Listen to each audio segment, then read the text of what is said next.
Yeah, so I think maybe a good place to start, and you can help me, Susan, because Sure. when I'm talking about this, sometimes it's easy to just forget like big chunks of information that would be useful. So I want to just kind of set up what the project is in a super basic kind of level to get people up to speed to start with, and then I'll start to show some stuff. Um, so yeah, at its basically, to kind of get into how the project came about was this guy, Chris Reed, who is a landscape architect and urbanist in Boston. He has a practice called Stoss Urbanism. And what he does is his firm, they do a huge range of scales of kind of urban landscape design. At the largest scale, it's really changing how people interact with the city. For example, one of their projects in St. Louis that's underway now is a 20-something mile greenway that really connects four kind of disparate quadrants of St. Louis and does so through art installation and interactive spaces and green spaces and kind of investing in underinvested neighborhoods. And so that really, I think, will change the face of St. Louis. So that's kind of the largest scale of what they do. The smaller scale would be just kind of small parks and things like that.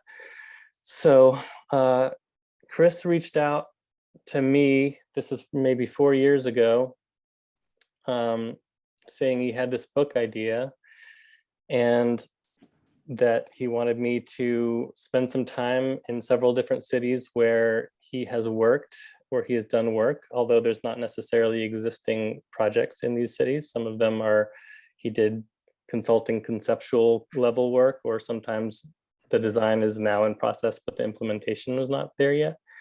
But the idea was to visit these different cities and kind of touch on the extremely multifaceted and dimensional world of what is relevant to design at that scale, which really is everything. But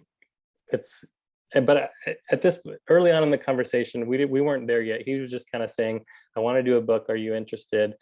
And my initial response, because usually when I have people reach out to me that are not photo editors, I tend to think they a lot of times don't really have much of an understanding of what I do. And so my initial response was, to me, hilariously naive now that I know Chris and know how incredibly intelligent he is. He's also, by the way, a Harvard professor of landscape design at the Graduate School of Design in Harvard, and also knows a whole lot about the history of photography and how it pertains to his field. So he's incredibly studied in the field of photography and more knowledgeable than me, honestly, as far as how it relates to his practice, especially. But I didn't know any of that. So when he reached out, I said, there's probably photographers that specialize in what you're looking for, photographing architecture and landscape and stuff like that. And I don't really do that. I focus more on people and moments. And also, I didn't think he really understood that, aesthetically, I have a kind of more raw approach, whereas I assumed he was looking for a really polished approach. He patiently told me that he understands what I do. He's extensively looked at my work and that he'd spent a year up to this point on the project just trying to find the photographer. And he had spent a lot of time digging into what I had done, and that that's what he was looking for. He was looking for someone that can kind of tap into the humanity of a place. And in fact, they were doing what the whole project was supposed to be, was more of a reaction against the typical way that people show their design work, which is that polished, basically making the photograph look as similar to the AutoCAD design drawings as possible, the renderings. So they wanted to kind of flip that on its head and just show the real raw human moments that exist in and around the spaces, and most importantly, the context of the spaces, which if you're designing on a large scale in cities, environmental resilience is a huge piece, but probably the most significant part that you really need to understand is kind of just socioeconomic dynamics and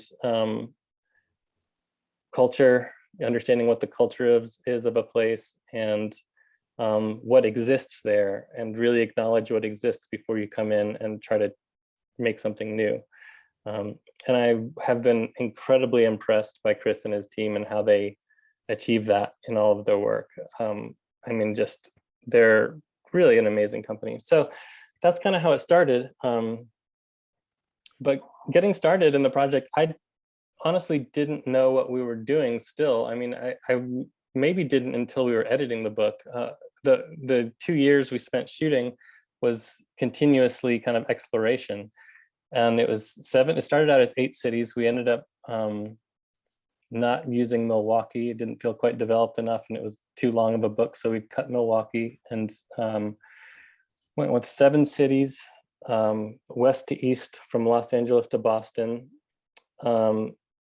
And a really wide range, you know, and kind of in the middle is the 2 smallest, which are Ann Arbor, Michigan, and Green Bay, Wisconsin. And, you know, so the kind of scale of what's going on there is very different from LA or Boston or St. Louis.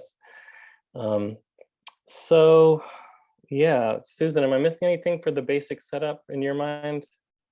No, I think some of the key points that I thought were so astounding was, you know, that Chris started off like that there was this trust established. And I think you'll see that more when you start to show the work. That I love how you talk about that, the nature of the relationship, and how he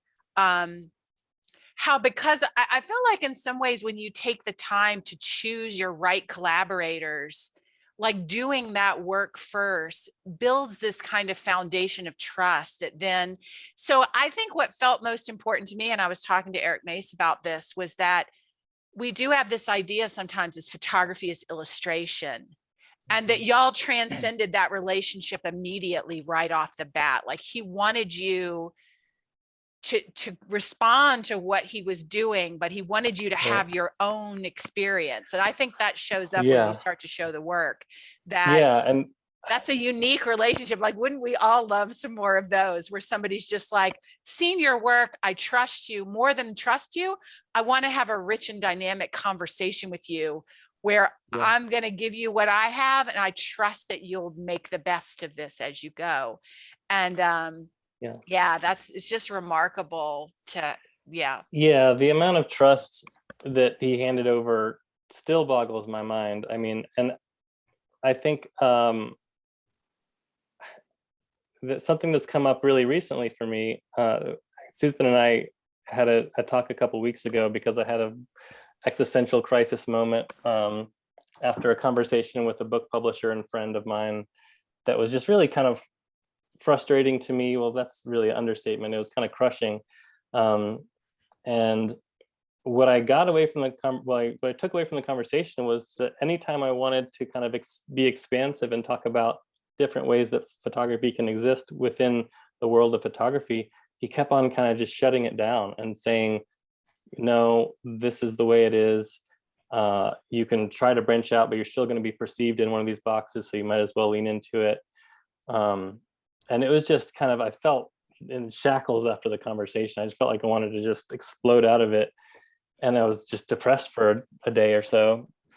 And then I had this moment of realization where I started out by thinking about when I've shared my personal projects with people, the people that tend to respond in the way that I hope people will respond, which is kind of emotionally, is not photographers. It's just people who are intelligent and open and looking for a good conversation.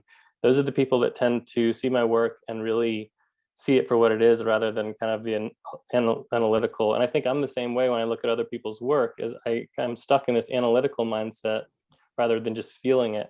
And so I had this moment after this conversation where I was like, okay, I just need to figure out how to get out of this little bubble of the photo world and make my work exist outside of that context where, you know, it's a broader audience. And in the middle of having that revelation, I was like, oh yeah, wait, I have this book coming out, Mise-en-Scène, which is precisely that. It's like I've been doing that for the last 4 years, basically, is working on this collaboration that is using photography in a way that, as Susan says, is not illustration of someone else's idea. It's really me being free to have my own ideas. Yet it's photography elevated, but not limited to just the context of photography for other photographers. So I started to see that as, once I realized that, I saw that as like, oh, this is what I need to be doing, like more of this. And since then I've thought of other ideas of different ways I can maybe achieve that. And we can talk about that more later, maybe at the end. But what I also realized. I was just going to jump in to just say, like, I feel like that really circles back to an earlier talk you did for us around your At Home with Death project, which not only are you kind of expanding the way we think about photo books, I think with that project, you really expanded the way we think about what making images is about. And so just to refresh people's memory, and I'll stick that in the chat, Mike did this beautiful project, which he started a conversation with a woman that was dying. And instead of photographing her, he started photographing the things that she touched, that she loved, and so you saw her life inspirited in these other things, but that the photographs, he could have never made those photographs prior to that intimate conversation.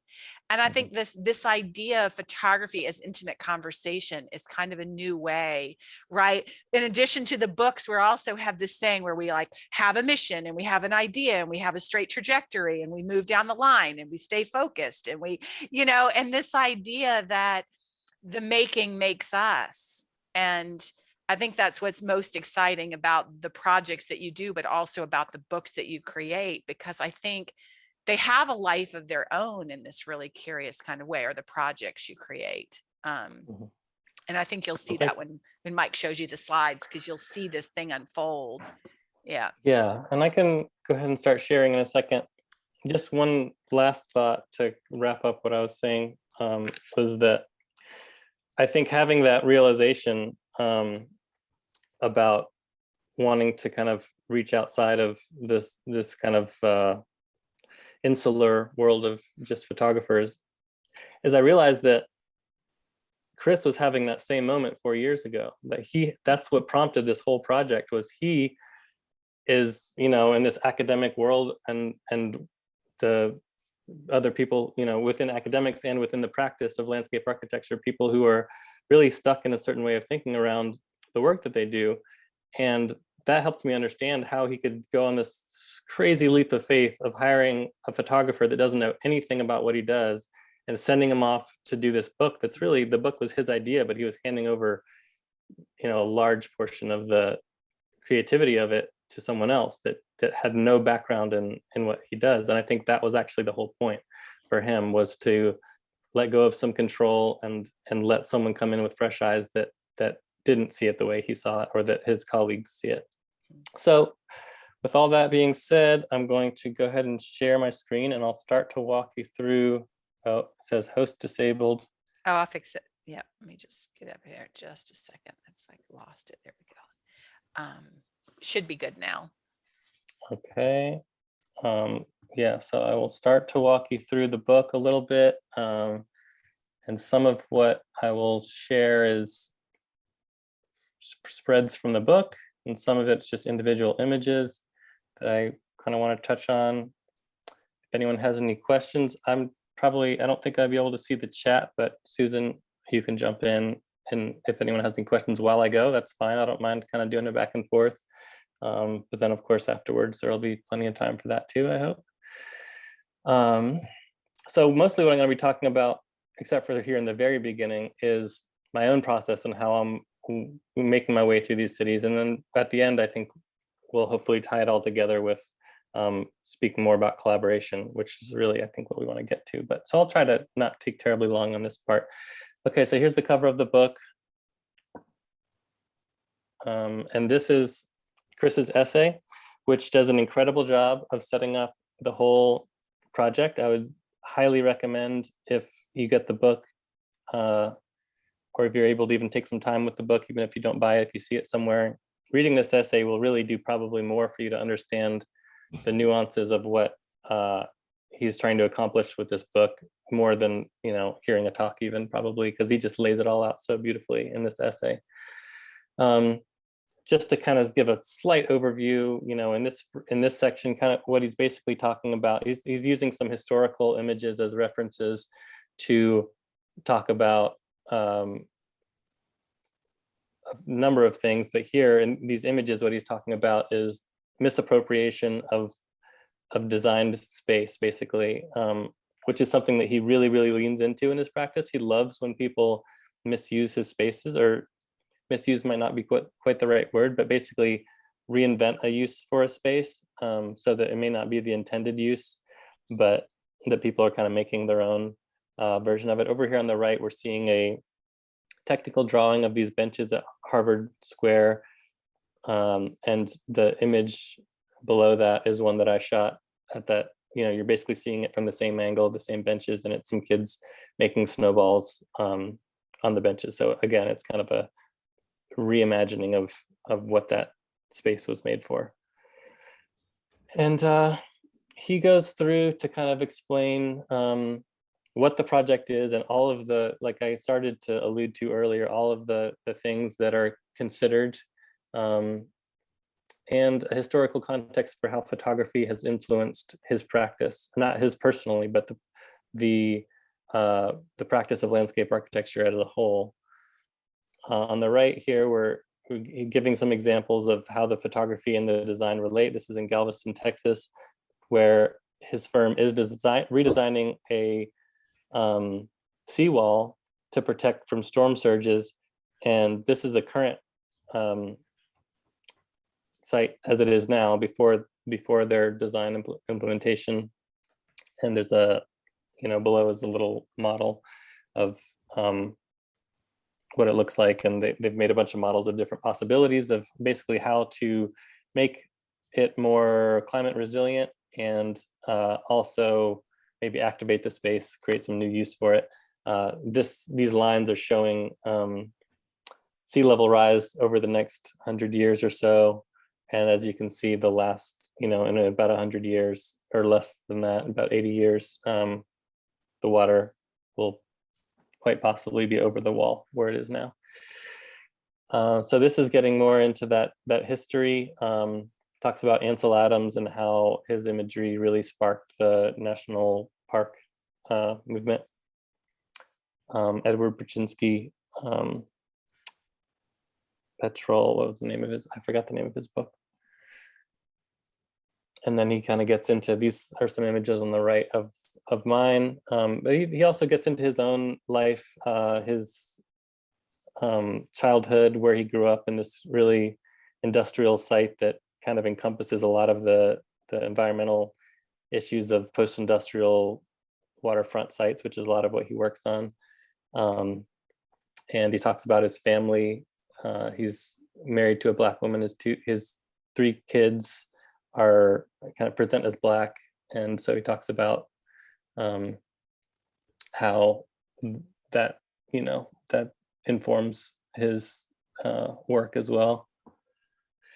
Okay, so that's pretty much Chris's essay, but again, you know, you really should read it to get a sense for it.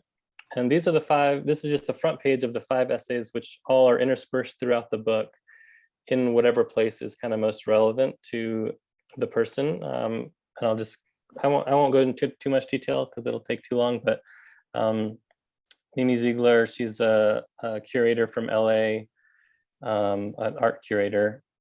And Dee Nichols she's amazing. She's an activist and artist in St. Louis. She talks about spatial activism in a city of division. St. Louis is an incredibly divided, racially divided city, probably one of the most in the US. And I don't know how to say Julia's last name, but this is kind of the most technical and specific to the practice of landscape architecture essay. And it talks about some semi-historical and conventional academia around people talking about aesthetics in landscape architecture, and then her view on how Stoss fits into the modern conversation of aesthetics and landscape. And then Nina Marie Lister, she's a climate scientist, and she talks about climate resiliency. And Sarah Zood, the Sarah's essay is at the very end, and I think it's the other one that really, does it.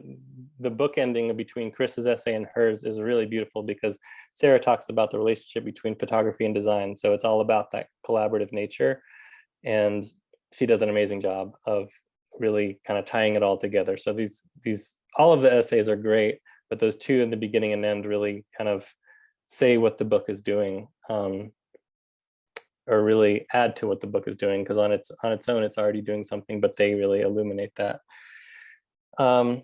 So I wanted to start by showing some images that represent were my starting point basically for this project, because as I said, I really didn't know what we were doing, especially early on. I had no idea what we were doing. I thought it was going to be more specific to just the Stoss locations. I didn't realize really at first that the whole city was up for grabs, that I could really shoot anywhere. But most of each city I'd have multiple visits sometimes to a city, but usually it started with either in person, if Chris was able to meet me in the city, like Boston or LA, we walked through together, and we would walk and he would kind of just talk about the city through his vast understanding of each of these cities. So he just had so much higher of a base level of understanding of the infrastructure and the ecological conditions and challenges and all these things. So I started to get to see the city through his eyes. So he wasn't really telling me what to shoot or where to shoot, but he was helping me to understand the things that were relevant. But this image right here in Boston, this was the very first day we were walking to one of the sites that Stoss is doing design work on that has not yet been implemented, but is a post-industrial factory site. And we were just walking there, and I saw this scene and I took a picture, but I really thought it was just kind of like, oh, this looks interesting, I'm going to take this picture. It has nothing to do with what we're doing, but I just thought it would be interesting to take the picture. And this was the very first, the first frame I shot out of tens of thousands of photos. This was the first one. And it turns out it was actually perfectly relevant, because largely what Boston is about is this tension between new and old. That's mostly kind of what we focused on in the Boston chapter, and this image I think really speaks to that. So hey, Mike, yep. We just have a quick question from Beate, because what you're talking about before, like, did Chris give you prompts, or did you more just kind of listen to him and sort of get the spirit of what his questions and concerns were, or how did that set up? Like, did he give you any framework at all? Yeah, well, especially in the beginning, he did. But it was mostly just like a map. He would give me a map of the city and say, these 5 places I think are interesting. And he might say why he thought they were interesting, but he wouldn't say like, make sure you get a picture of this, or, anything like that. It was always just, these places are interesting. And then he would talk about, in some cases, it was the places are interesting because that's where they're doing work. And you wouldn't necessarily know that looking at the pictures, because the work hasn't been implemented yet. They've done the design. In some cases, I think that the designs don't even get implemented. That maybe they lose budget or just keep getting pushed back or whatever. There's a lot of the sites that I photographed, especially in Boston, where they're going to be doing stuff, or that Stoss has designed things, but they, at this point, still nothing is, no one's broke ground on anything. It's just still as it was. So that's mostly it, just locations and these conversations that Chris and I would have that would help me to basically understand the city better and understand the work that they do.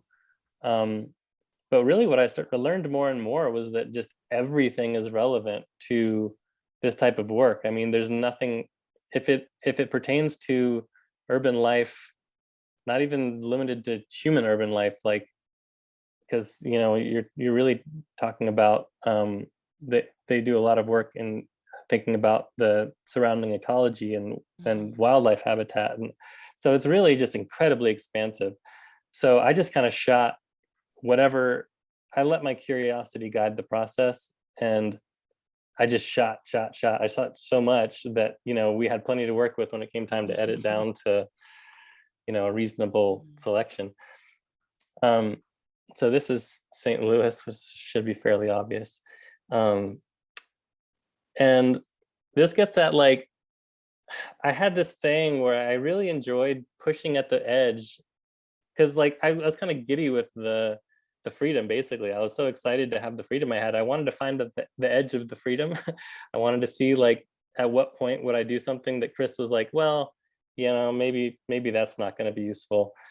So I went to St. Louis during a time when Chris was also there, because he was going to this, not a conference, I don't know what you'd call it, just like a question and answer engagement kind of thing about this giant greenway they're doing in St. Louis. And he asked me to come along and take some pictures. And I don't know what he was expecting out of the, my pictures, but I kind of shot it in a very kind of like tongue-in-cheek, awkward prom photo kind of way. And, I wasn't sure how he was going to react to that, but he loved this photo on the right. It was one of his favorites. He thought it was hilarious. So, and it ended up in the book, as you see. And in Galveston, Texas, I just kind of aimlessly wandering, I found myself at a bikini contest at a car show inside a hotel. And again, I spent a good bit of time there, and like I took these pictures. I'm like, is Chris gonna think I'm wasting his money, hanging out at car shows? But no, he again loved the image, made it into the book. So I started to find more and more that there wasn't really that edge. The place that I was looking for to see if he was going to respond negatively to something I was doing, it just never happened. I never found a point at which I'd gone too far. And this was really the pinnacle of that for me. I spent like half a day in Ann Arbor trying to get the perfect portrait of a llama, which is harder than it looks, because there's the fence right in front of me, and I had carrots to feed the llamas, so the llamas would come right up to the fence, but it was too close to the fence to take a picture. So the llamas were either right at the fence or far away and uninterested and not looking at me. So I had to trick the llamas into getting the right distance away and then pay attention to me for a second and get the picture before they like rush toward the fence. So I played this game with the llamas for hours, and yeah, I got my four picture llama spread in the book. Mike, can I ask a question really quick? Sure. How beyond the times that you were with Chris, I assume that you went off on your own and returned to these locations. What was it like waking up at 7 a.m., feeling like you had the whole day in front of you? How did you structure your day? How did you choose the locations or the spots or whatever that you picked in these cities? Well, I did usually have some kind of a map or a sense of the places that were pertinent to what the work they were doing or had done there. I did not get up at 7 a.m. ever. My thing was usually, I had to force myself to get out. I always am kind of that way, especially when I have that much freedom. I had to kind of like, I would procrastinate as long as I could. I would stay in my room till about 11 a.m. And then I'll be like, okay, I got to get out. I have to at least walk around. I don't have to take pictures. I have to walk around, and then something will probably grab my attention. It always did, very quickly. And like this image in LA was one of the first things I shot in LA. This isn't in the book, unfortunately. I wish it was, but LA was when I was the most nervous, because it was in the middle of when I was building a cabin, and my mind was so completely tied up in that. I hadn't done any photography other than working on this book for quite some time. It took me a year to build the cabin. So I was kind of just like not in photo mode whatsoever. And I was very much like wanting to focus on building this cabin. And so I got to LA and I was like, I don't know if it's going to switch back on. Like, I'm so in a different place. But I walked out the door that first day, which is when I took this picture. This was just on my walk. I was like, okay, well, I'm just going to, get out of the house at like 11 a.m. Like, okay, I'm going to just walk to the coffee shop, get some coffee. And on the way to the coffee shop, I probably took 200 pictures. Like I was just fascinated by the front yards of people in LA. And I just was instantly like right back in it and so excited. And that's kind of what happened is I would a lot of times just force myself to get out thinking it was going to be kind of miserable, but I always just would find something that grabbed my attention and I would end up being really excited. And then I would work from whenever I start working. That's why it's so hard for me to start, is because once I start, I pretty much don't take breaks. I just go hard. I keep shooting. I go till well after dark usually. So I start at 11 and I go till well into the night usually. So I do put in really long days. I just don't like to start them early. I like to start them late because once I start, I know I'm just going to not stop. So that was kind of the process. But yeah, part of the process too was I liked to look at spaces and think of them in terms of, you know, the spaces that, especially that didn't have people in them. I would kind of play detective, you know, I would look at the space and think about what happened here or what evidence of human activity or culture are present here. And so it kind of became this like really fun detective game. And I think this picture is my favorite in that regard because there's just so much to look at here. And, you know, there's this like Santa stop here up at the top. And then you're looking at like what appears to be a scene of a double homicide. You got Santa Claus laid out in the yard. You got Frosty like looking like he's dead and looking around wondering what could have possibly happened. And then you see Jesus standing there looking kind of suspicious. And so, you know, no one wants to think Jesus would do something like this, but you never know. This is in St. Louis, and this image I really resonate with because I grew up skateboarding, and there was always this tension between skateboarders and authority figures of, you know, breaking into a spot, then they'd try to, you know, figure out how to keep you out, and then you find a way in, they try to keep you out. And this is at a public pool in St. Louis where you can tell that that tension has happened kind of again and again. And so beyond exploring my own curiosity as I'm traveling through each city, there's also the editing process where I really looked for images that would prompt other people's curiosity. And so even if I knew some context of the image, I looked for ones that I tried to ignore that I knew the context and look at it with kind of fresh eyes as like, what would I think was going on here if I didn't know, if I wasn't there? And so I looked for images that ask questions and don't answer them and will prompt curiosity.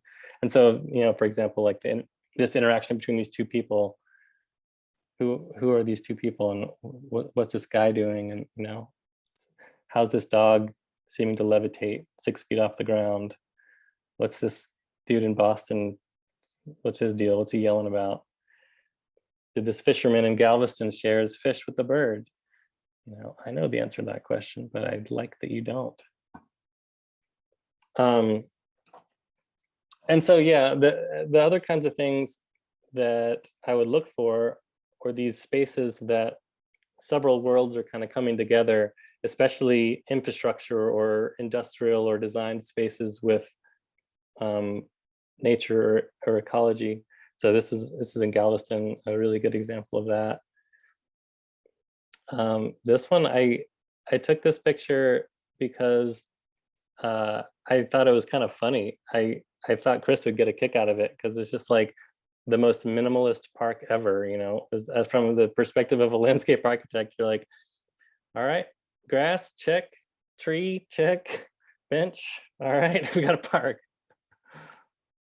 One of the most important things that the book touches on is climate change, sea level rise, things like that. And that's a hard thing to photograph because unless I was there during a flood, which I never happened to be, you know, how do you visualize this questionable future? But I did find some of the spaces that are most at risk, like this scene in East Boston. You can see how close the water is to the parking lot. That is a place that regularly floods. And, you know, I kind of use the bird as this, you know, metaphor. It moving up into the parking lot kind of signals the this unknown future of the water moving up.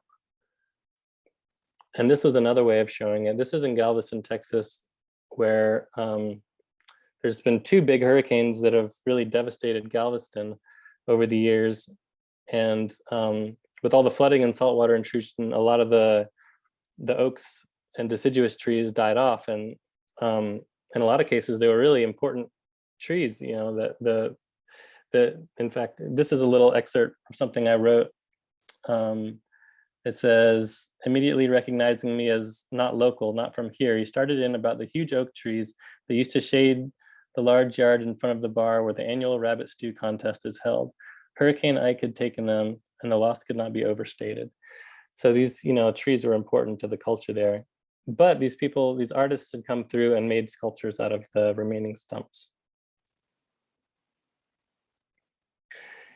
And, you know, this image, I show it often when I, you know, talk about this work, but I never really talk about my interpretation of this image, because I really love that it's just this kind of enigmatic, obviously symbolic image, but it could really kind of be about anything. You can fill in your own meaning of what this one means to you. So I don't like to really talk about what my metaphor is for it, but I know it's one of those images that everyone's going to be able to like fill in their own metaphor for it.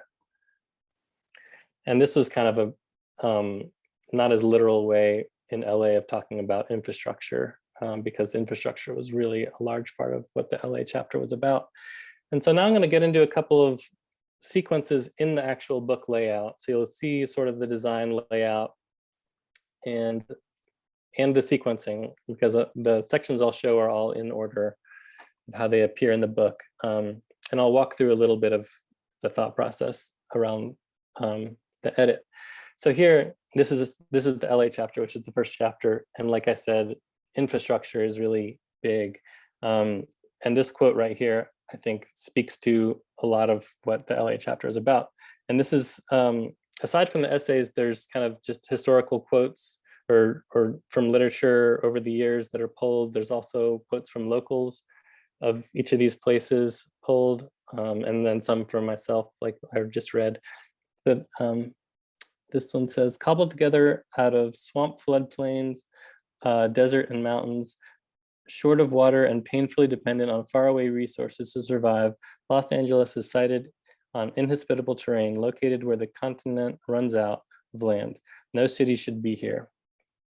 It's Kazis Varnelis. I don't know if I said that right, but. So there are certain things I did in each place.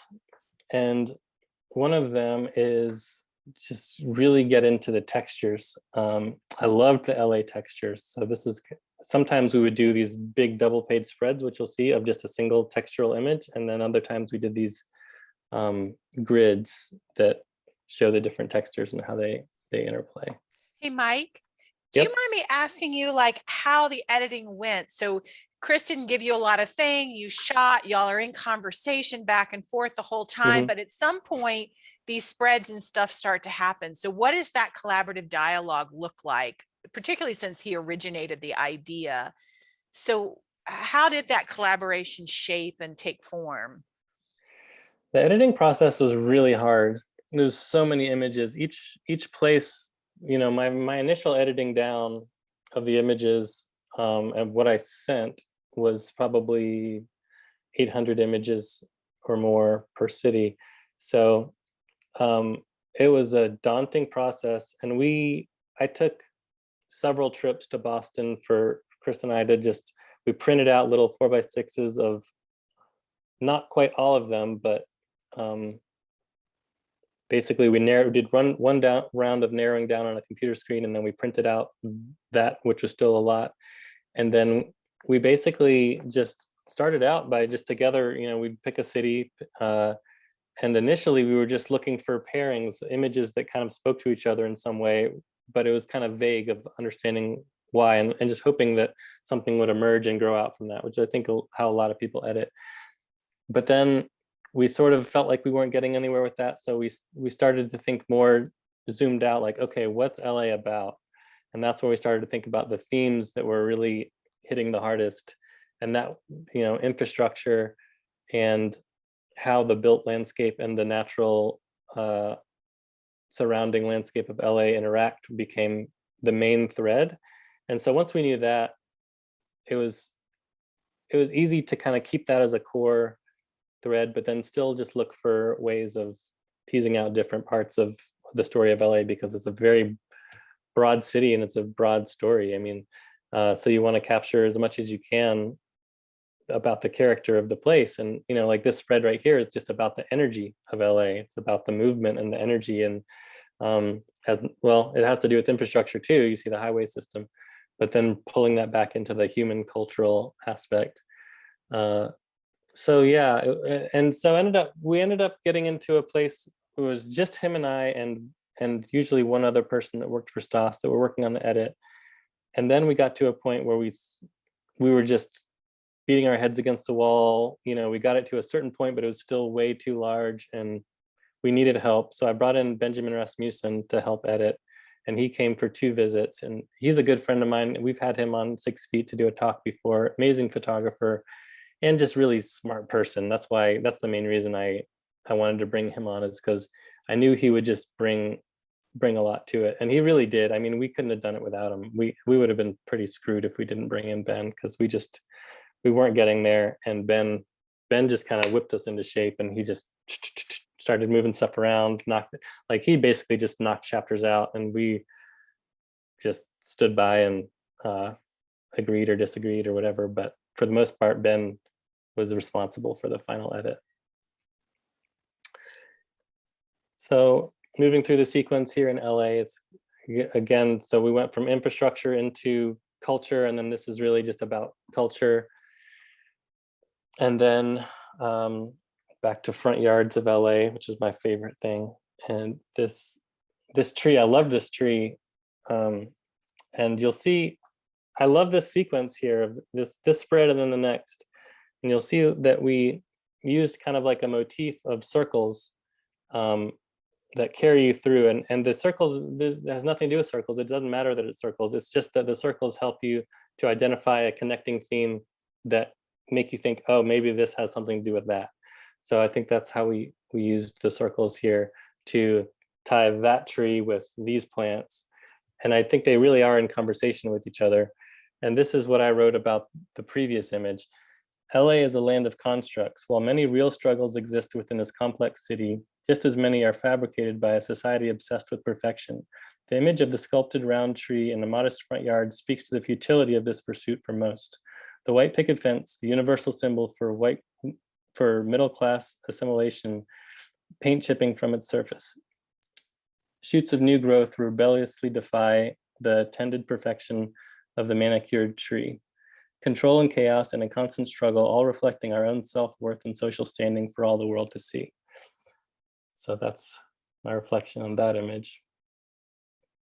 But then this one, it kind of ties into this too. Here, you're actually kind of seeing the human as this sort of dominating figure over the plant and imposing its will. And then on the right, we have the circles again. And now it's not about control, it's kind of about chaos. And what I was looking at here was the relationship between the designed or constructed world and nature, and how they're both using the same strategy for defense. You know, cactus and the barbed wire fence are kind of using the same defensive strategy. And in this case, working together to keep people out of whatever's over there. And this is again with the circles, but and this is again tied in. This is the location for it's the same location as this image on the left here. And this is the design that Stas did for Venice High School, which at the time that I was there was a construction site. There wasn't anything finished there, but I think it's done now. And so here I'm starting to look at the landscape and the shaped landscape and sort of this duality, but I think it's in a way a false duality of the sculpted, shaped, very human landscape on the left, very angular, very, you know, all of the textures are, you get the sense that they are what they are because of human intervention. And then on the right, a scene that we would kind of read as a wild, natural scene, but it's right on the periphery. And I kind of wonder how wild it is, and how impacted it is by human interference. Hey, Mike, we had a question come in from Yvonne, I think it was. Were the pictures in this book meant to be black and white from the start? Were they taken in color? And would you say they're black and white to help create that sort of visual continuity? So what was your relationship to, did that come later? That was from the beginning. Mm-hmm. It was just a decision. It was just an artistic decision that we made. I made that I ran by him, and he liked. I like shooting in black and white better than I like shooting in color. Because of course, whenever you decide to do a whole project one way or the other, there's going to be certain scenes that you kind of wish you had done the other way. There's certain scenes here that maybe the color would have been better, but I do kind of like the consistency, and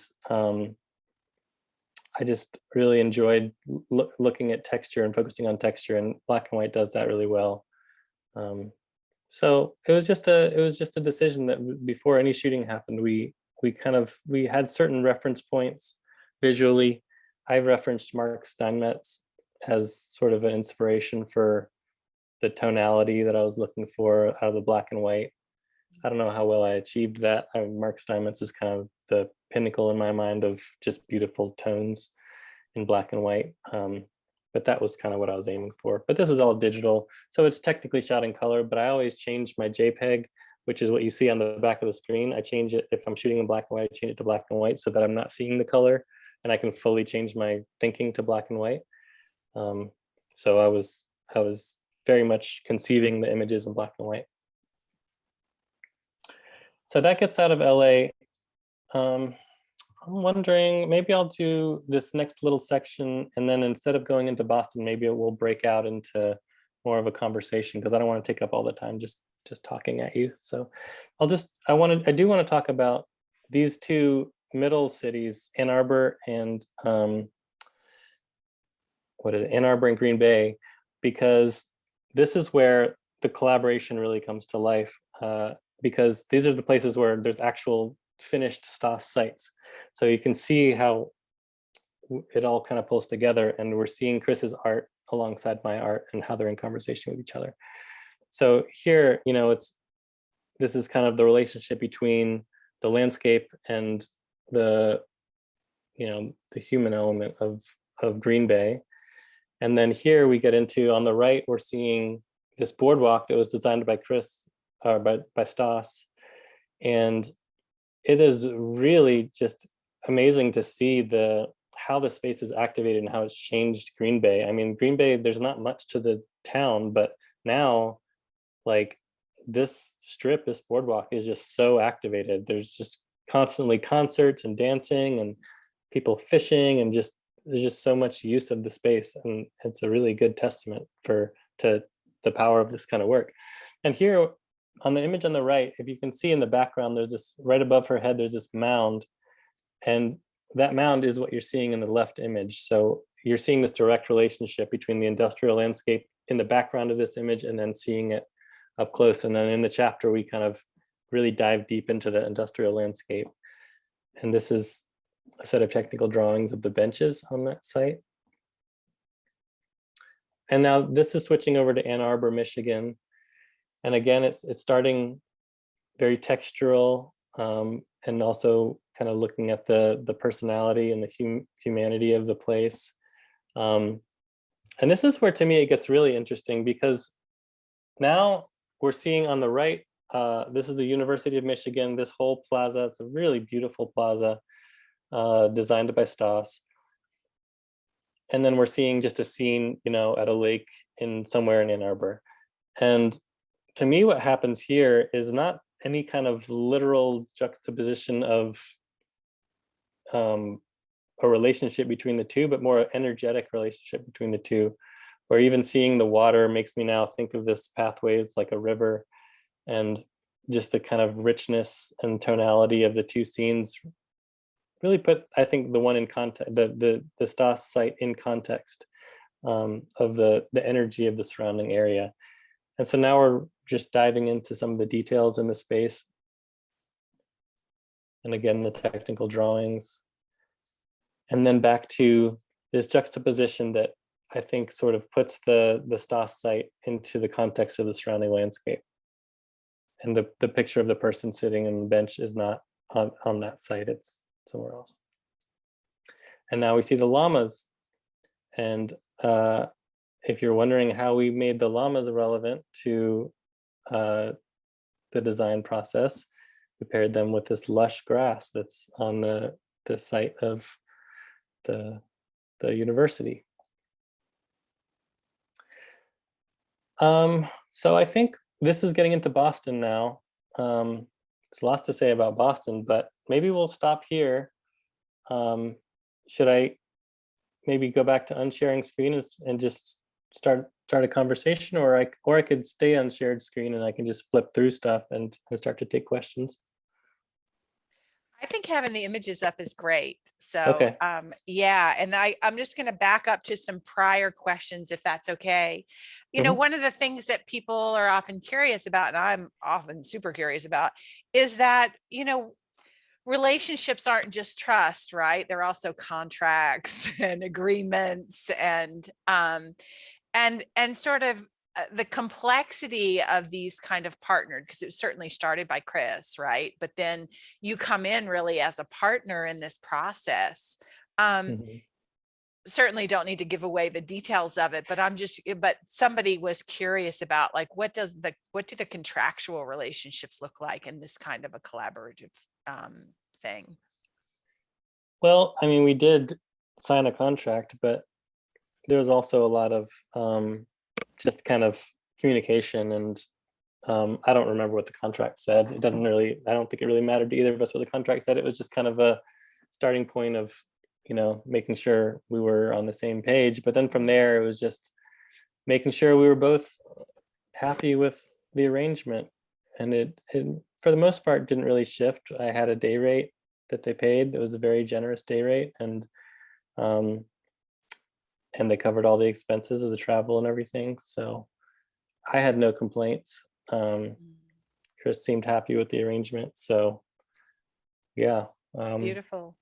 There was a lot of, yeah, in the beginning, there was a lot of back and forth, and I wasn't really trying to, I think, you know, he was generous from the start. I didn't feel like I needed to, you know, go to bat for myself really. So I pretty much just went along with what he proposed and was happy with it.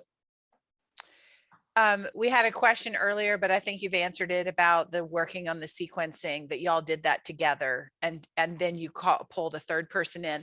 And I think that is one of the things that I find so remarkable, is this kind of celebration of more voices is better, you know, and even to the point that you and Chris decided, like, yeah, let's get a third person to look at this, and then trusting that third person, and how much trust wove its way through these relationships. And another thing you mentioned that I loved was that the essays were actually written post photography.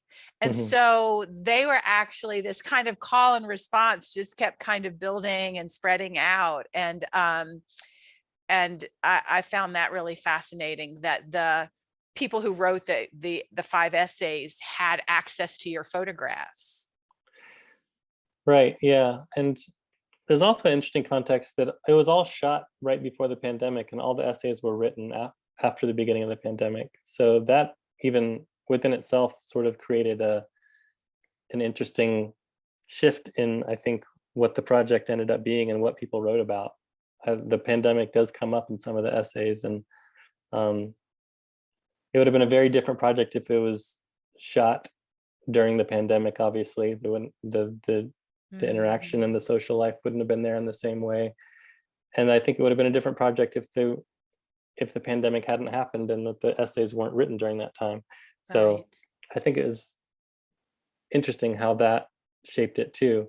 But yeah, the essays, some of the people who wrote had specific tie-ins to a place, like Mimi in LA and D in St. Louis. So we just handed them all of the files from those places, and they got to look through and use that as sort of a jumping off point. And they even picked some of the images that are embedded into the essays that aren't in the outside book, so, or not in the rest of the book. So yeah, it was my process was somewhat informed by, or I would say fairly largely informed by Chris, and then yeah, there was a passing down to the writers who were informed by both Chris and me at that point. That's super cool. I love that when you were talking before about Chris's work, and you said you talked about that this sort of art or building or design activates the space. And I just sort of wrote down, like, I love this idea of artists as activators. We think of like artists as activists.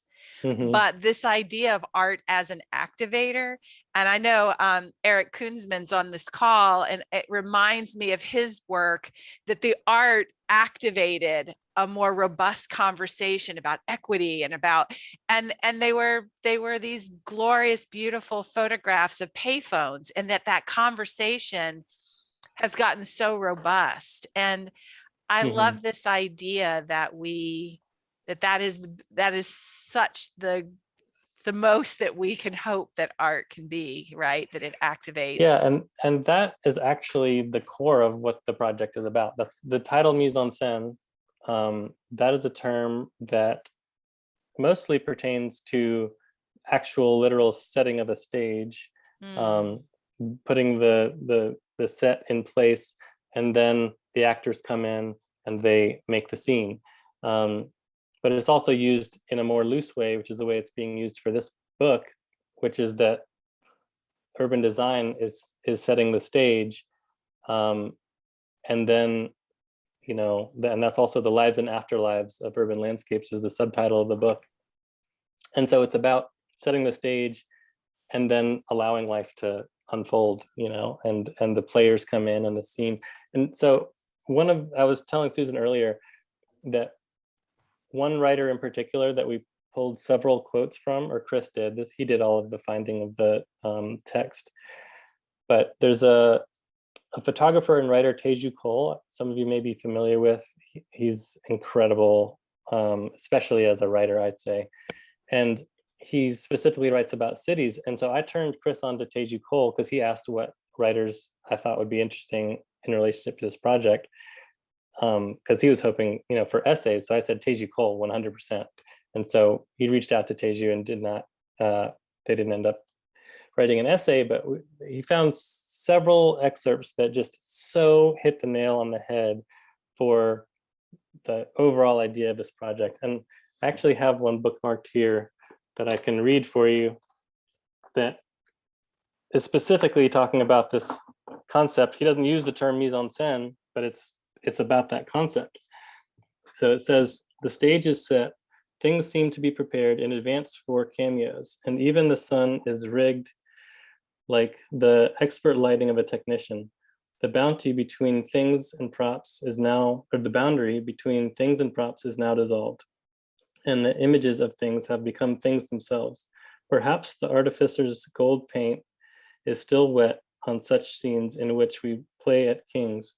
Wandering around, I find this theatricality of the city life especially visible at the edges, the sleepy docks, the decrepit industries, the disused railroads. At such places, the city is shorn of all superfluity, and reduced to its essentials. As in a play by Beckett, flutes, drums, let the players in. That's basically a perfect summation of what we're doing here. It couldn't have been couldn't have put it any better. Mike, do you feel like, you know, thinking about the mise-en-scène, like, do you feel like you are an actor on the stage, or do you feel like you're something else? I'm curious, like, what if this is the stage, what are you? I guess just the observer. You know, I'm the audience. Yeah, or the camera. You know, if it's a film, then I'm the cameraman. I guess the DP.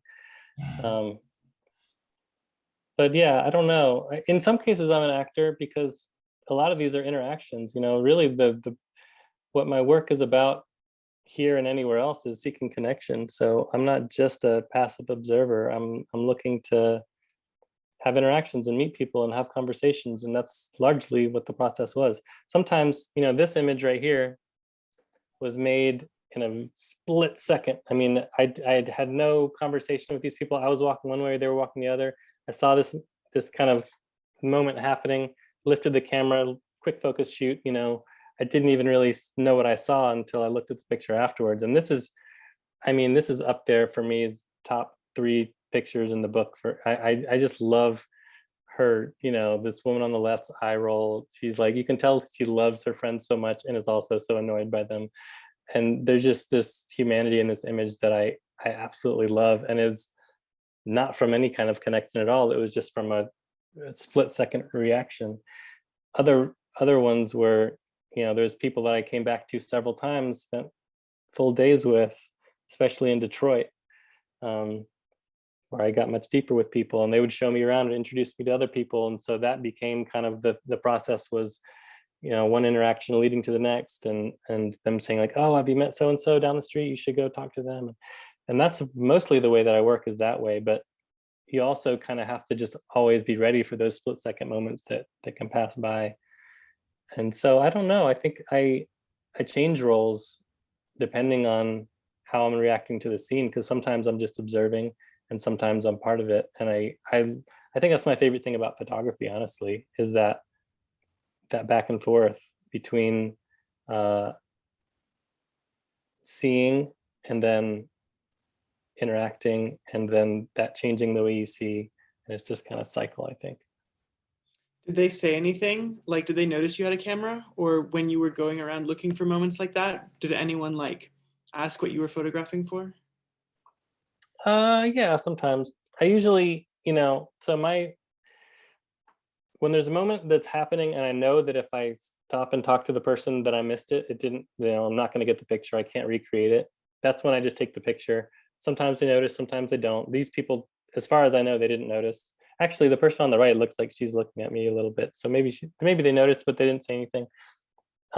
Most of the time, if I see something that looks like a scene that I'm interested in, I approach the people, I say who I am, I say what I'm doing, and then I try to let them go back to going about their life and disappear the best I can.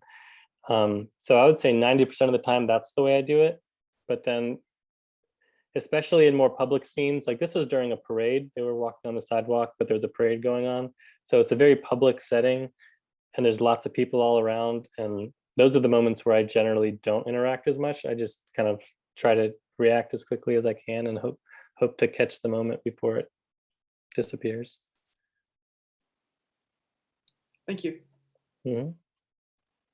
But I do think it's important, you know, I will never take a picture of someone that is communicating to me in some way, even if it's through body language, that they don't want to have their picture taken. You know, I try to be aware of that. I'm sure there's been plenty of times in my life that I've photographed people that really didn't want to be photographed and they felt crappy about it. And I hate that that's the case. It's a risk. If you want an image like this, it's a risk you have to take. And so I take that risk pretty regularly, and then just try to be aware if someone is sending me a signal, just drop it, you know, put the camera down, or even sometimes I'll talk to them afterwards and say, hey, I'm sorry. I'll maybe explain why I thought it was a good picture or something like that, and say, sorry, I can tell you didn't want your picture taken or whatever. So I try to be sensitive to, you know, people's own right to, if they don't want to be photographed, you know, that's perfectly reasonable. Do you feel like your relationship to urban areas has changed since doing this project? Mm-hmm. I've never lived in a city, and even, you know, Asheville is too big of a city for me. I live in a rural area outside of Asheville, you know, and that's what I thought was really strange about Chris selecting me. I was like, you want me to do a book about cities? I don't even like cities. And, but I in every single case, you know, there's places like Detroit where I resonate with what's going on in Detroit. There's all this like urban homesteading going on, like farming and just reimagining deserted spaces. And then like smaller cities like Green Bay and Ann Arbor, I resonate with because they're more like small towns. But honestly, like those aren't where I got my best pictures, and I didn't necessarily enjoy those as much as these other cities that were bigger and more out of my comfort zone. I think it's because they stretched me out of my expected, you know, what I would normally fall into or be interested in or photograph in Asheville. So I ended up finding that I thought I was going to hate LA. I've always had in my mind that I would not be an LA person. I would hate LA. I've loved LA and I loved St. Louis. Galveston was my favorite by far, but that was just because it was just eerie. It was always misty there. It just looked amazing in Galveston, and is a really quirky, interesting place. But yeah, I found that I really fell in love with these bigger cities. I wouldn't want to live in any of them, but I find a lot of the time as a photographer, I'm more drawn to the places that I'm less comfortable. I like photographing places that I don't like to be a lot of the time. I don't know why that is, but there's something there. I don't know. And just through all these conversations with Chris, I feel like that just expanded my understanding of cities hugely. And looking at them on my own, exploring them by myself through this lens of trying to understand, that's not how I've ever experienced a city before. I've always just kind of experienced as a more passive observer rather than an active, you know, really looking deeper, trying to figure out what's going on. You know, normally I'm just kind of going around, eating food, going to museums or whatever. Well, it's a nice, I don't know, metaphor analogy or something that, you know, if we're thinking about these cities as stages that you're in, and let's say you're taking on the role as the audience, you know, when we do see something in the theater, we become energized and activated because it's taking us out of our, you know, day to day, and we, you know, there's a certain energy, I guess, that happens when we can kind of take 2 hours to ourselves or 3 hours or whatever of out of our day of something completely different. So that makes a lot of sense. Yeah, it's really the power of photography is that it forces your hand. You know, I would have never on my own done any of these things. I probably wouldn't have gone to most of these cities. I certainly wouldn't have explored them with such intention and depth. And photography made me do it. And I'm a better person for it, I think. I'm, you know, a more well-rounded person. I can get really comfortable in my ruts and my patterns. And this was just completely outside of that. I mean, so far left field for me. I don't do, you know, street photography. I've been lingering on this image for a long time. You know, so much of this was just not what I do, which is what was so strange to me about Chris picking me. Of all the photographers he could have picked, there's so many people I could name that seem like an obvious choice for this type of project. I don't think I'm that person, but I do think that, you know, Susan said this earlier, that like we were on a similar wavelength, and somehow he realized that way before I did. And he saw something going on, and for whatever reason, it's hard to understand, but he decided I was the person to do it. And, you know, now having seen it as a finished product, I'd like to think he was right. I really enjoyed this. This is in St. Louis, and this is another one of those textural grids, but the trees, that was such an, and I'm a tree lover. And so to think about the trees, but sort of within the context of the social issues and the division and stuff like that in St. Louis, but also the natural beauty, you know, I think a lot of that's playing out in just looking at the trees in the parks, and also the disparateness, the gap in the investment in the different parts of of the city, the different parks in St. Louis. There's like really, you know, underappreciated and under resourced parks. And then there's like some of the most incredible, you know, parks in St. Louis that are just extravagant and huge and sprawling and beautiful.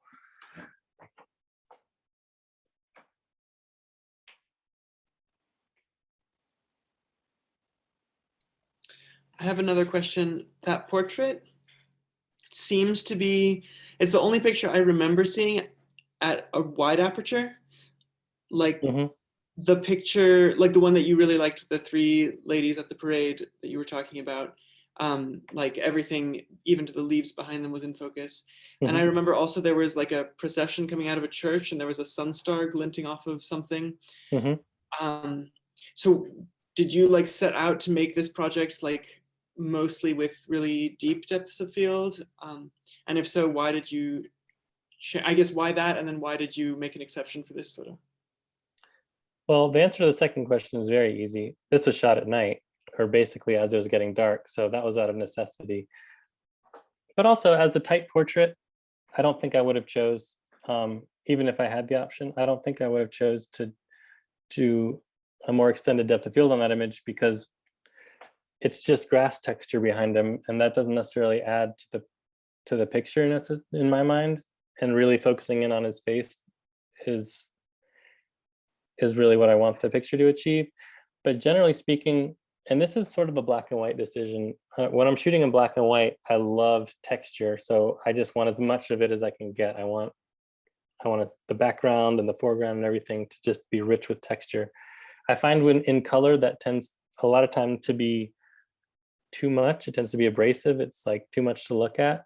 But in black and white, for me, especially kind of mid-range images that are like a whole scene or wide, that's where I just love the grit and the texture, especially in cities. You know, if I'm shooting kind of in the woods or the natural world more, I may want to soften some of that texture. But in cities, it's all, I mean, this image on the right, it's all about the texture. And you get this sense for the wind blowing through the trees because of the richness of the texture, I think. So yeah, that's a pattern of mine. I like smaller apertures, but particularly in black and white.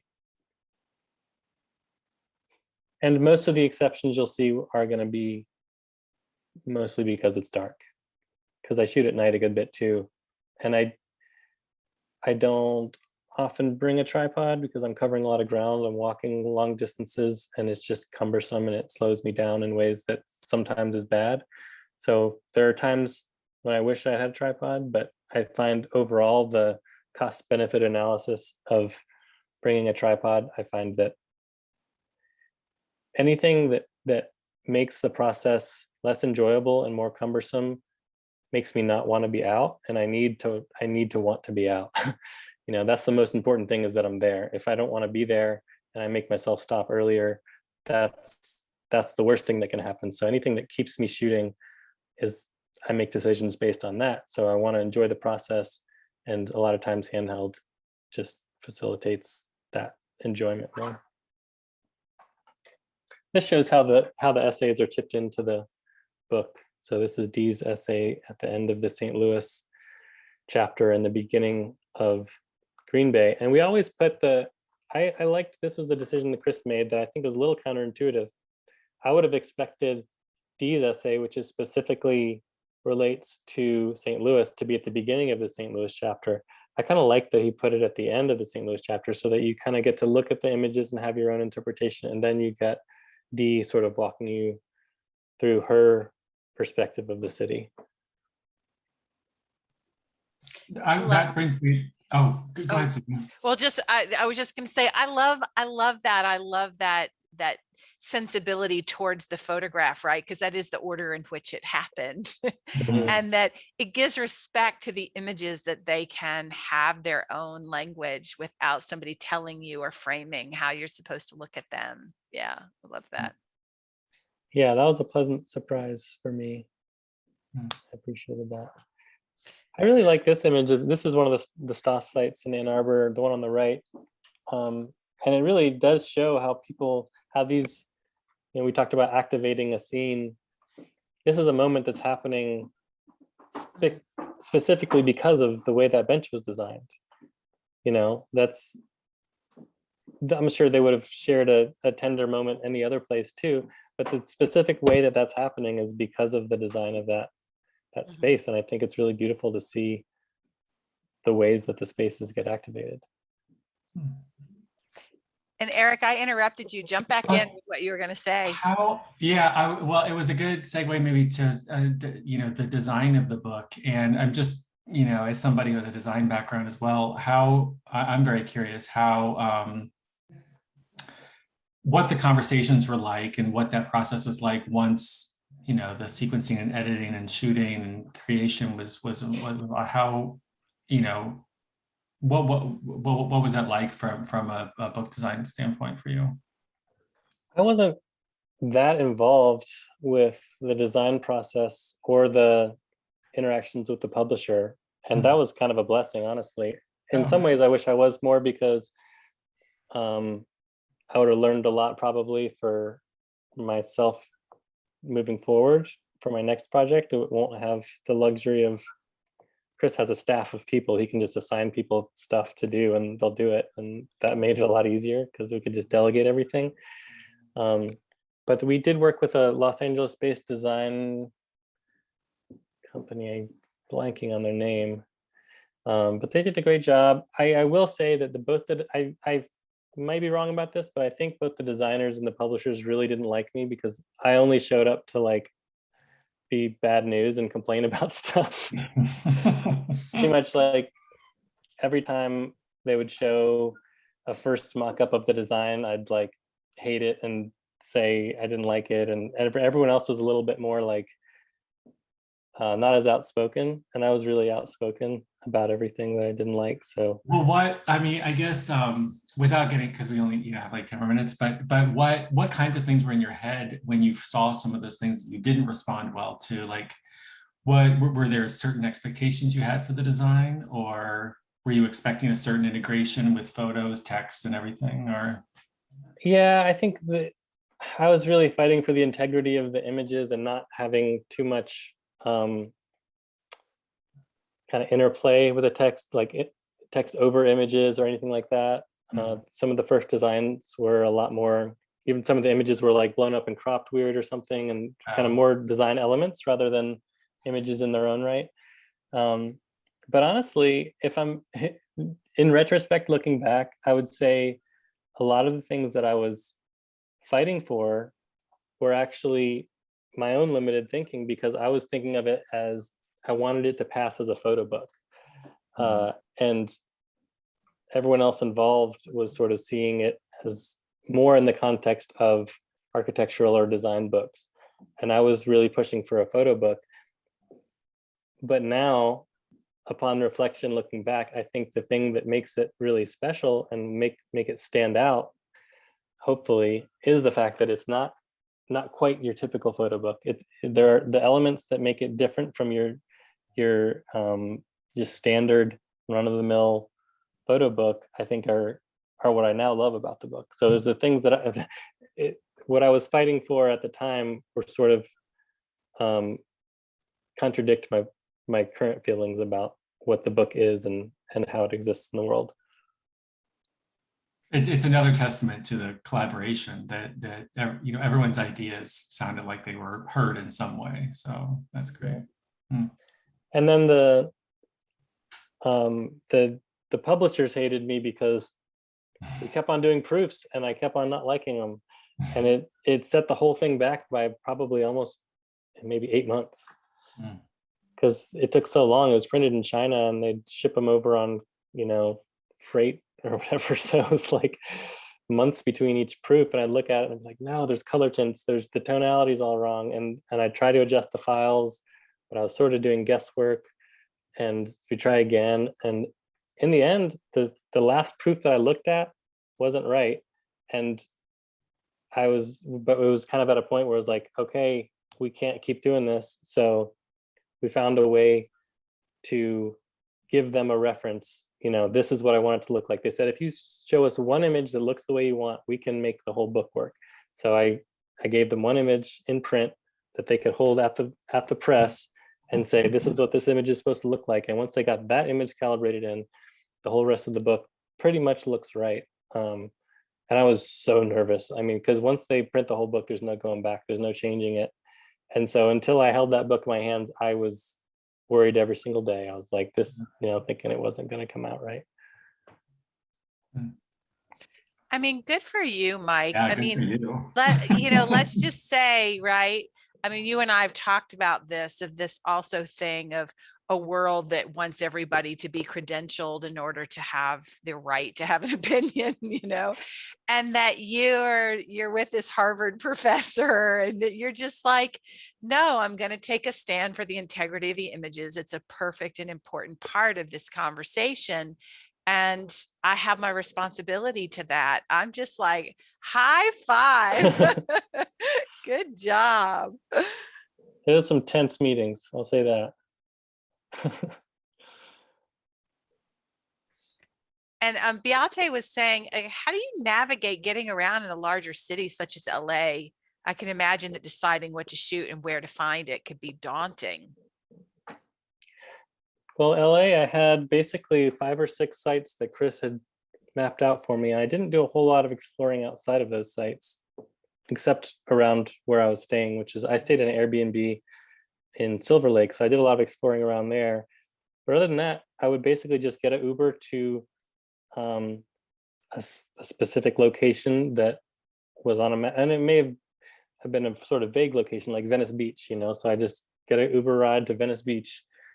And from there, it was just aimless wandering, you know. There's really all I can say. There wasn't much methodology to that part of the process. It was really just kind of walking around and waiting for something to get my attention. Was that the first time you were in LA? Yeah. I think this is such a beautiful thing to see images from, like I think we've all been in places that our eyes get so opened based on just the sheer fact that it's our first time there. Mm-hmm. It's like dazzling jewelry everywhere. So many beautiful shiny objects and so I think it's a testament to, I think, to that beautiful thing that happens when we're kind of activated by being just in a new place as well. It's delightful. Yeah, and I think that's why the images really took shape, because I was able to fully lean into my own curiosity and excitement because I was in a new place, you know. It would have been I think I would take better pictures in that scenario than I would if one of the chapters was Asheville. Yeah. I don't think it would be nearly as good because I'm not curious about Asheville. I feel like I know what I need to know about Asheville, you know. Yeah. They would maybe be more intimate because there would be maybe more people that I know or something, or more, you know, knowledge of the place. But I'd much rather take pictures in these type of pictures. I'd much rather be somewhere I've never been and just truly being curious. And I think that not knowing, that's why Chris brought in someone that didn't know anything, because I think he saw the value in the not knowing.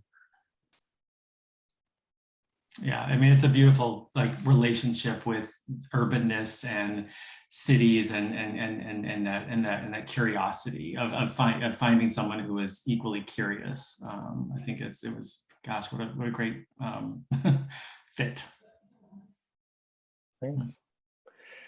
Yeah, I really have to tip my hat to Chris, because so much of what I now see as the value of the book, I fully give him credit for. You know, I think I stand by the images. I'm proud of the images, but what the book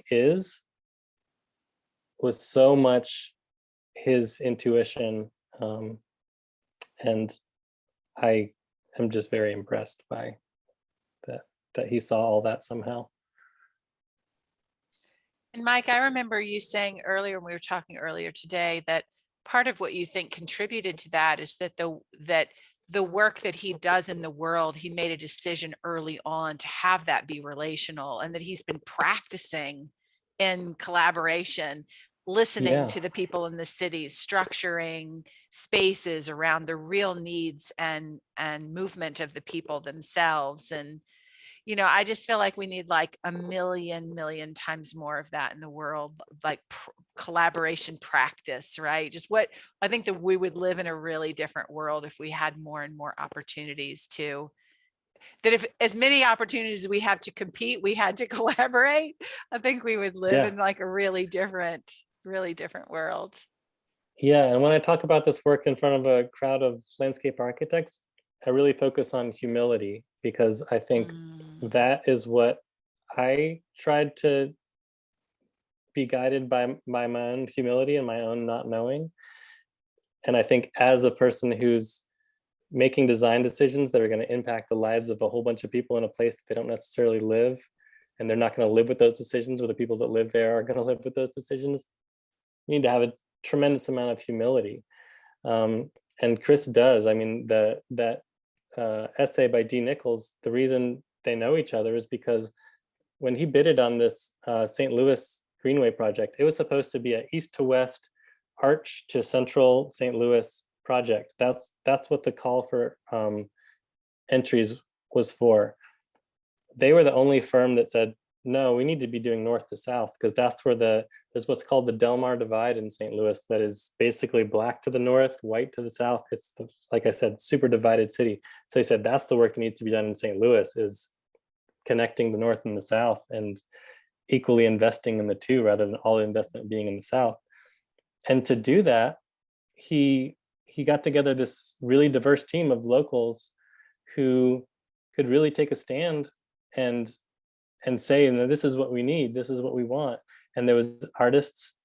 There was Dee is an activist artist, queer Black woman, and she got a seat at the same table that the billionaires who are funding this had, and she had an equal voice in the decisions. And that was, you know, Chris really put his foot down on that. He got a lot of pushback, and I think as a design architect who's, you know, Harvard professor, all these things, it's really easy to think that you have the right answers, but to have the humility to say, well, these people that live there, they know a lot more than I do about this place. They're the ones that should be making these decisions. So yeah, that's a really good example of his practice, having that degree of collaboration and humility. That's beautiful. And they do a lot of kind of engagement days. Like they have public engagement days where they will throw an event at, like, there's this park in South Boston where they're going to be redesigning, and they had this big, you know, they threw this big kind of festival, and it was all about people showing up and seeing some of the ideas that were being thrown around and participating in the process, and having conversations about what the needs were, and, you know, really. And some of those quotes from the book are from local residents, and they're from those kind of engagement events. You know, and so often these days, you know, like it's hard to learn how to really collaborate. And you see these things where, like, what irks me often is that they're going to do the theater of collaboration. So you're going to hold an event and people are going to put a little post-it note up and everybody's head nodding, and then they walk away and they sort of just do whatever they want. And it's so rare to find someone who's working at that scale and actually really listening. Yeah, I agree. Yeah, that's amazing. Yeah. Well, folks, we've got just a couple more minutes. We're so grateful that you're here. If you've got any questions, feel free to unmute yourself and jump on in there. We love community questions.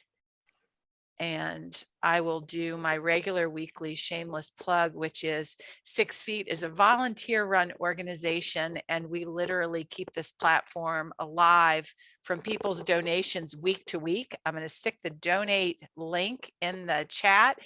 Everybody just takes a turn. It's fantastic, and we're so grateful for those who contributed last week. I mean, it literally made this week possible.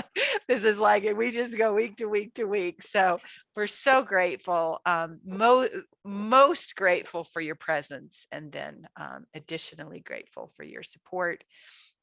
And this will be the first in a long series of conversations about books and collaboration.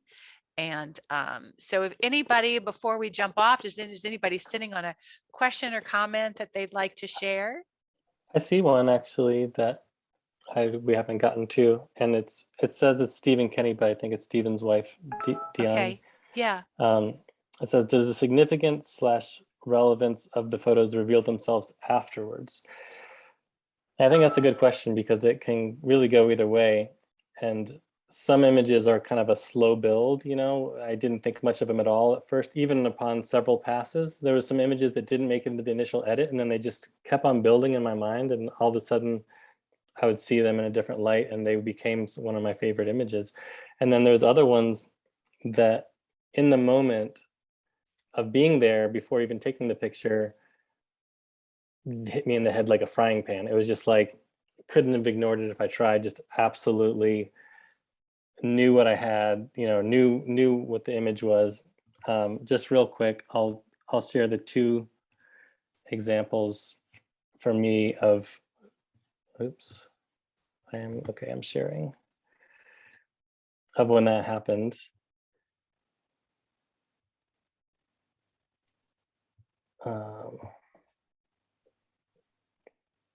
So one of them was in Boston, I think, yeah, oops, right here, this one on the left. And these two images happened right across the street from each other in direct sequence. So they are sort of in conversation with each other. But the one on the left, yeah, I was just walking by and I looked over and the light was just hitting the top of his head, you know, nothing else in the scene, and illuminating the smoke. And he's standing there with his Crocs and coffee. It's like this very domestic yet public scene. And it was just struck me instantly. And honestly, now I would say I still like the image, but there's a lot of other ones I like better. But in the moment, it was just like, this is going to be the greatest picture of all time. And then another one, which is in a way kind of similar. Let's see if I can find it. It's in Green Bay. No, Green Bay. Maybe it's up higher. Well, anyway, if I don't find it, it's the one of the guy with the water hose in his front yard. Love that one. And that, I was just driving by and I almost swerved off the road. I did kind of swerve off the road because I just looked over and saw him, and it was, yeah, something about it, just like the shape of the water hose and then the beam of water. That was exactly how the scene was when I drove by, and then I ran back and said, hey, can I take a picture? And took the picture. But yeah, something about that one. Again, now I still like the picture, but something about it in the moment was just screamed at me. Hey, Mike, I want to just say one other word of praise that I'm the head of your fan club, but that, you know, I think when we have questions about street photography, and I know you don't, I don't know, would you name it? Would you consider yourself a street photographer in that sense? That's not a word you use, but when we think about it and have conversations about consent, so much of the pushback around consent is that it alters the moment. It's sort of like what people say about, you know, sexual consent, like somehow it's going to ruin the romance, you know, and there's so much pushback about that. But what I love about your work is that you're probably the most relational photographer I know. And that I feel like the way you go about getting consent deepens the connection and intimacy that you have with people. Like somehow that act also builds a kind of trust. And I'm just curious about your relationship to the asking and what that does for you in that process. Well, I've had a couple situations in my life where my photography has negatively impacted a person's life. And those have been some of the hardest experiences of my life, but the most important in my learning and in my process, because through that happening, that I started to learn about consent and think about consent in a different way. So it's not just about, you know, I mostly work for the New York Times, and you're considered a good photographer if you get access. You know, you're always trying to get access, and that's kind of the journalism way. And I've really started to push back against that. And in some cases, I've talked to people who I was assigned to photograph, and I've almost tried to talk them out of doing it. Not quite try to talk them out of doing it, but I've just tried to make sure they really understand, like, you're presenting publicly, very publicly, a perspective that is going to receive a crazy amount of blowback, and it's going to have your name on it forever on Google. Anytime anyone Googles your name, that's what they're going to see. And I think it's really brave to be able to stand up for what you believe in and have that happen. But I think it can really affect your life. And I try to make sure people understand that. And I think the scale of that in a project like this is smaller. I don't think any of these pictures are going to probably have any effect on the people's lives. But it just puts consent in a different framework for me. So that's my starting point with consent, is not only does someone need to agree to go along with what I'm doing, but they need to understand what they're agreeing to. Right. That's that informed consent, right? Because right. consent that somebody doesn't even really know what they've agreed to, like, what is that, right? Yeah, I love that. But like I said, with work like this, it's a lot of times I didn't get consent, quite often, you know, and it's one of those, in some cases it is what you said. It's the picture is only going to happen if you react in that split-second moment. And sometimes I'll take the picture and then talk to the person. That's kind of my way of dealing with that. Other times it's just in passing, like those women on the sidewalk, and I didn't have a conversation. And it's just a case-by-case basis. You know, you have to kind of ask yourself, what's the right thing to do in a situation? And hopefully you act in accordance with your values. I don't always do that, but try to. Wonderful. Well, does anybody else have a question they might want to ask before we go?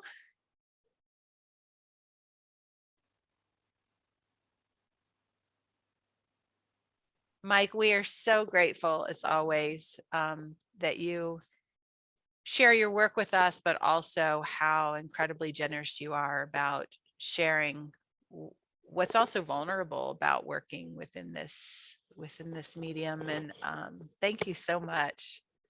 Thank you. Really appreciate that everyone tuned in.